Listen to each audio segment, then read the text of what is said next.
ఈ సూర్యం అదే అంతే.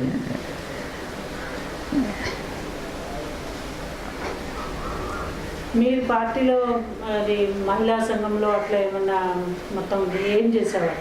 అంటే ఆడవాళ్ళు కమ్యూనిస్ట్ పార్టీ మీటింగ్లు పెడితే అక్కడ దానికి సంబంధించి వెళ్ళడము, జెండాలు కట్టడము అట్లా జెండాలు జీతగాళ్ళతేని నేను బాగుపోయేదిలే.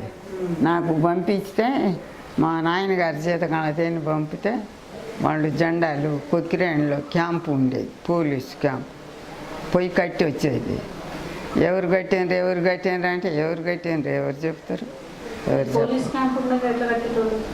పోలీసులు మరి ఏం పాడేదో ఇప్పుడు ఎట్లా పోయేదో ఎంత మా కొద్దిగా ఉండేది. చింతమాల చంద్రయ్య అని బాగా పోయేది. నీకు తెలిసేమో వాళ్ళ కొడుకు తెలిసేమో అనుకోండి. తెలుసా?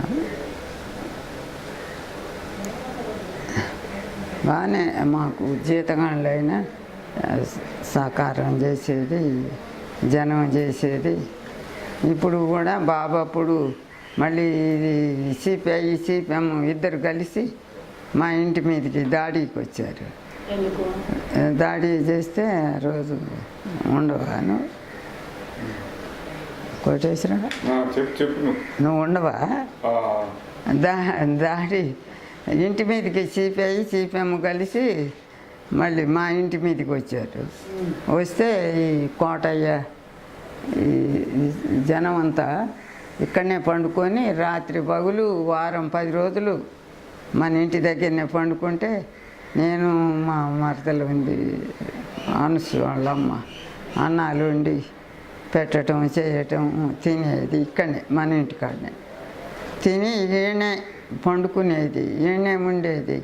ఏ 10-20 మందో ఇప్పుడు 2 సంవత్సరాలు 3 సంవత్సరాలు అయింది. కానీ జనం అంతా ఆ పాతిళ్ళు ఉన్నప్పుడు పండుకుంటే మొత్తం పందికొక్కులు శనక్కాయ బస్తాలు కొట్టేది. మొన్న కూడా నవ్వుతుండ్రు. బాగానే సహకారం చేసిండ్రులే. కోటయ్య తండ్రి కాకిరాయ అంకులు పోలీసులు రాగానే ఇన్ఫర్మేషన్ వేయడం చేసిందిగా ఆ ఎలుగురు వెంకమ్మ పంపటం ఈ నా కొడుక్కి